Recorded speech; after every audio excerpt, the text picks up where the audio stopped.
and I came back on, and the restream chat was still going. I was like, what?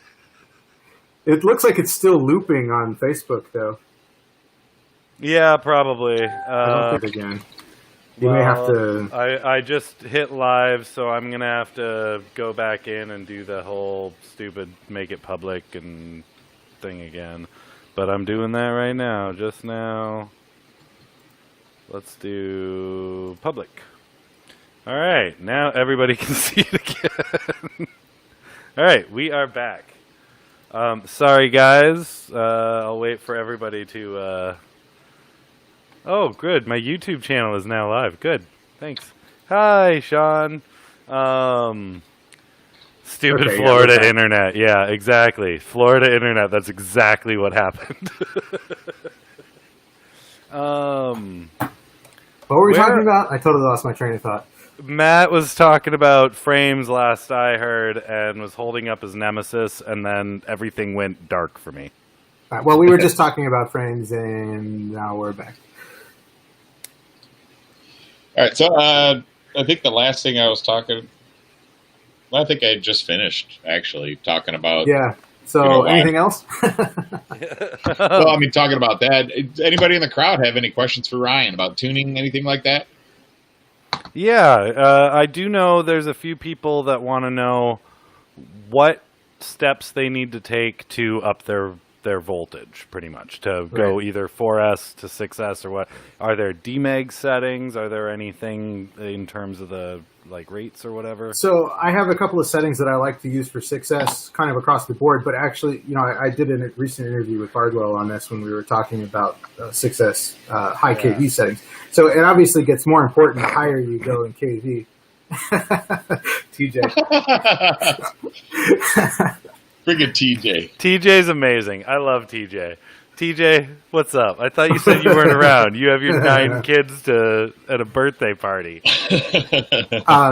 So as you go up in voltage, as you go up in KV with high voltage, this becomes more critical.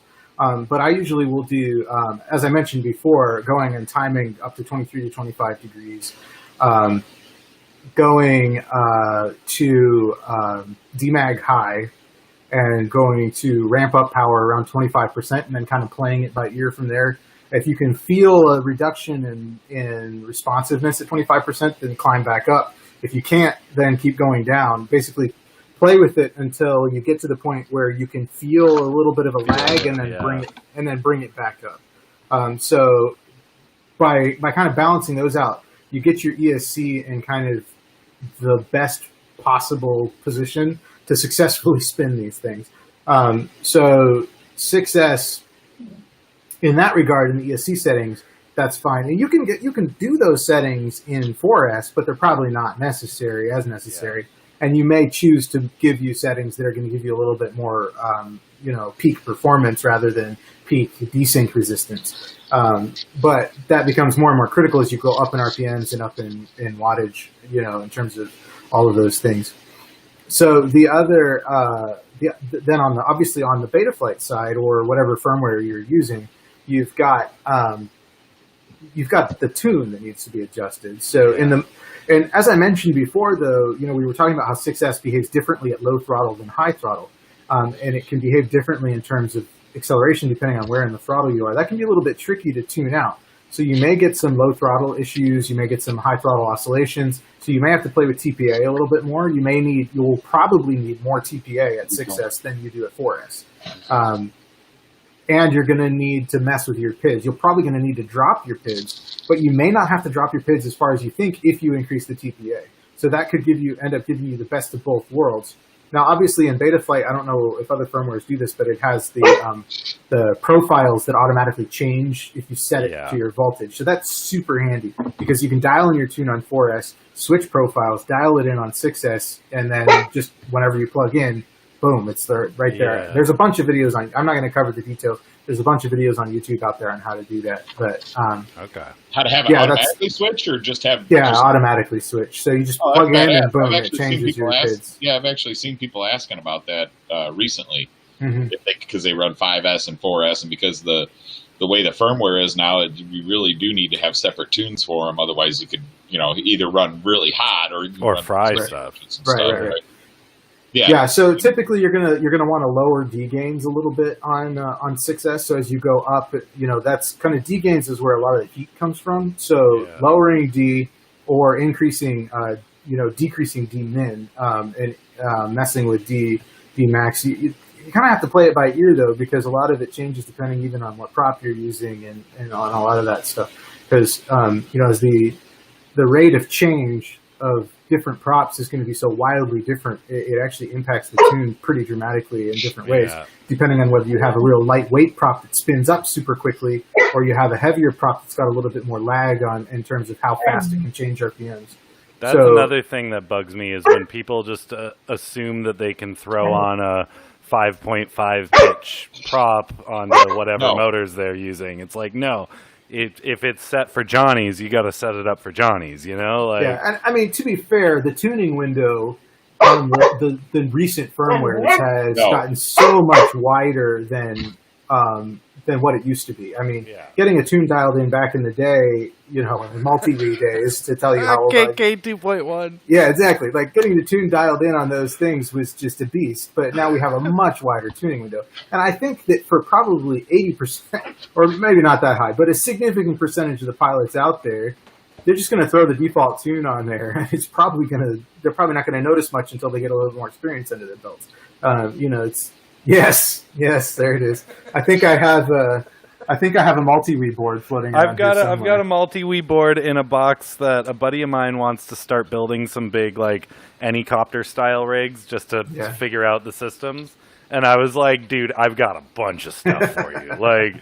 I gave him all my old 450 stuff, all my old everything. I was like, all right, you take it, enjoy. But this is part of, I think, what frustrates me to a certain extent about this hobby is how hype-driven it is. I mean, it's like people always want the latest and greatest of everything, and it's like, hey, come on, in the end, what matters is if we're having fun, right? Like, who cares? And if you can get things flying. Fly, exactly. You can fly 3-year-old tech, 4-year-old tech, still have a blast, be out there ripping up the skies and getting better, and, nobody's going to care. Exactly. You're not, again, 80% of the pilots out there aren't even going to be able to tell that much of a difference.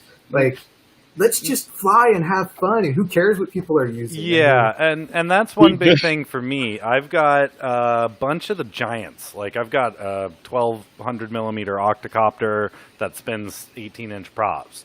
I've got a big X8. I've got hexacopters. I've got all those big ones, and I generally run DJI NASA or APM 2.8, something that's made for those big ones. But when I'm just testing them and just have set everything up, I don't even put those flight controllers in it.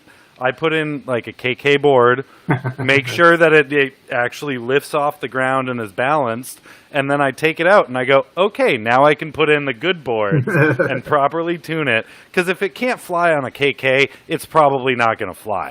This thing, the easiest, simplest thing to get flying is this, because it'll show you a picture of how you need to set it up when you go into the motor layout. And they're so simple, so easy, but when you look at performance, you're like, it's going to be wobbly, it's not going to be tuned, it's not going to be right.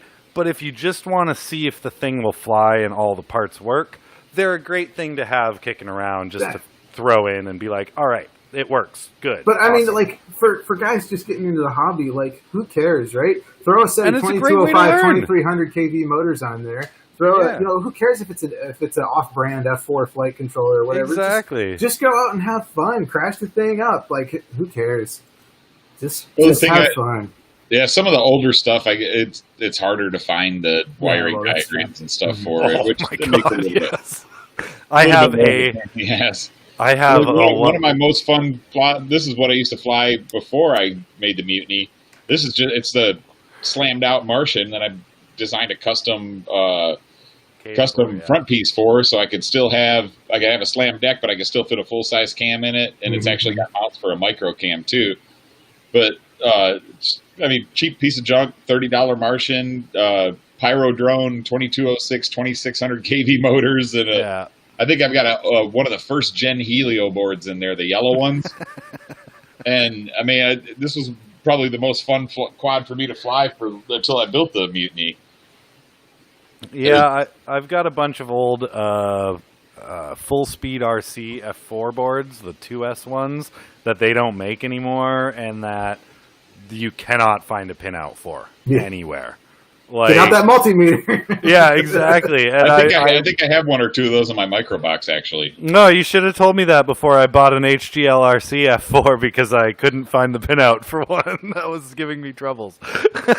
But they, like, I don't mind the older gear. I really... It doesn't matter as long as it works. Like, and if you're running an F3, I loved, because of the micros, I loved the old Femto F3 boards, like the Baby Hawk board, pretty much. And you can't update it past 3.5.7.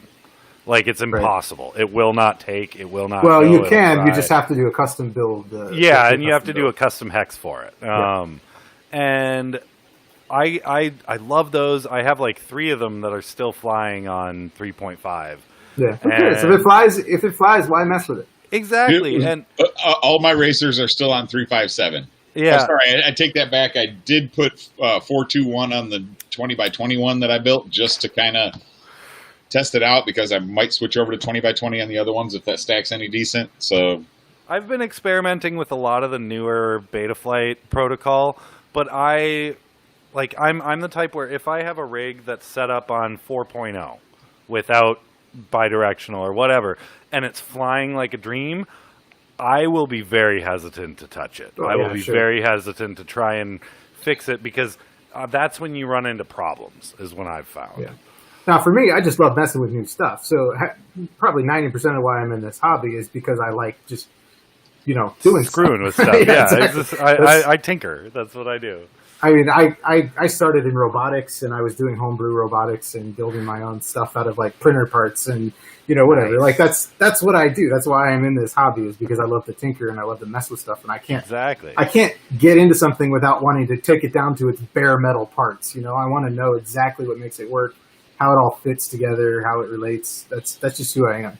Yeah, I'm fighting the urge to set up a test bench with my O-scope and stuff to start really diving into how these motors are controlled and picking off ESC signals and stuff. But I really want to wait till I get a different place and a better laid out shop. I'm scrounging for space. My son and I were talking yesterday what we're going to do this week to make more room, and so I got room for stock and room for kind of everything, because it's just kind of every time I clean it up, I organize and I get rid of a whole bunch of shit, but I still have way more crap than what I need. Yeah, like all my shelves behind me are full. I finally my garage is just chock full of motors and ESCs, and I've got frames out my ears. So I try to give away a lot of it to the local guys flying. Help if somebody's broke something. I'm more than happy to help out. So I give away most of the stuff that either I build or I just get, because I get a lot of people sending me just spare building parts. a frame for a buddy of mine this afternoon. I built one for Aaron Sisko, who's actually in the chat right now. He kept sending me pictures of his work, and so I built him a little 2-inch iFlight. And I was like, you stop sending me pictures and just go fly it. Like, I don't care. Just fly it. I'll build it. Here you go. Like, I've got the parts. I don't care. Like, take it. So I love giving things away to people. I've given away most of the rigs I've built. I've probably built like 30 or 40, but only have like 14 on the wall, I stopped counting after 100. Yeah. I stopped counting after 30. That was a couple of years ago. And that was about 6 months ago. So I've given up on counting now. I just say 30 is a nice round number. Yeah. I'd just say over 30. Yeah, exactly. That way I don't sound like an addict. Exactly. We need to have an intervention. I'm like, no, we don't. Well, we can wrap this up pretty good. I think we've got most of the questions answered. And, dude, Ryan, great to finally meet you and talk to you in person, I guess. For real. It was a lot of information tonight. Thank you. Yeah, dude, a lot of information, and a lot of guys were super stoked. If you were reading the chat, you'd see a lot of people were like, dude, awesome information coming in. I tried to put up what I could. But yeah, man, thanks for taking the time. And guys, check out Mini Quad Test Bench if you're looking to start a build and want to figure out which motors you want, which props you want, which setup you want. Ryan's always open for questions too. Just one thing about looking at Mini Quad Test Bench, as I said, a lot of the motors that we're seeing now are really very similar with very low performance difference between them. So you don't even necessarily have to find the motor that you're looking at. Just one. You can find several in kind of the same range and get an idea of the performance window that you're looking at for a motor of that type.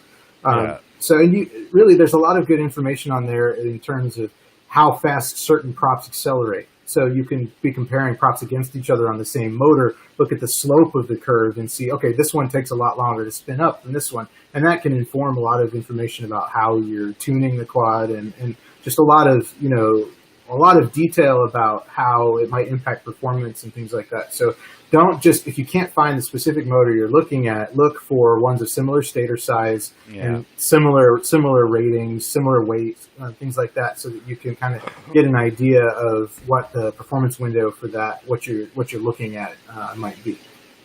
Awesome, man. Thank you. And guys, don't forget to go to Gank Multirotor. Where's your website? I just had it up. There's been a lot of comments.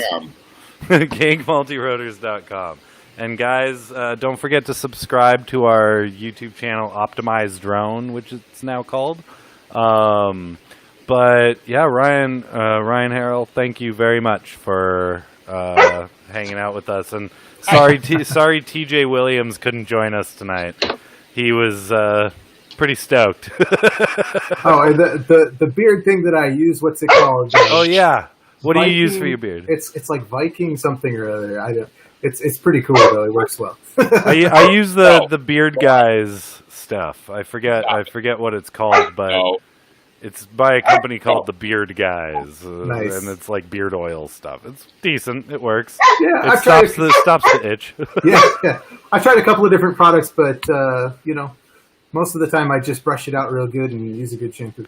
Have you seen TJ's beard recently? Yeah, it's. I don't put anything on mine. Get out of the shower, comb it out. Well, all right, guys. You guys have a good night. And thank you guys for watching our show. Yep. Ryan, thanks for having me. It was fun. Yeah, man. Through Wednesday, free shipping with the code Optimized Drone, no space. Sweet. You gotta do a code like Bark 3000 or something. Yeah, Bark. Bark 3 times and jumped on my chair and she's like all over my shit right now. Dude, Nyx is big, man. Dude, she's standing on she jumped over the arm of my chair and she's on the chair behind me. And how old is she? 7 months. Jesus. She's gonna be big. Dude, these fangs. But she's so lovable. Oh yeah. Right? Have a great night, everybody. She's looking for something. Right. It's her dinner time, so she's looking for food and stuff. Oh yeah. Come on now.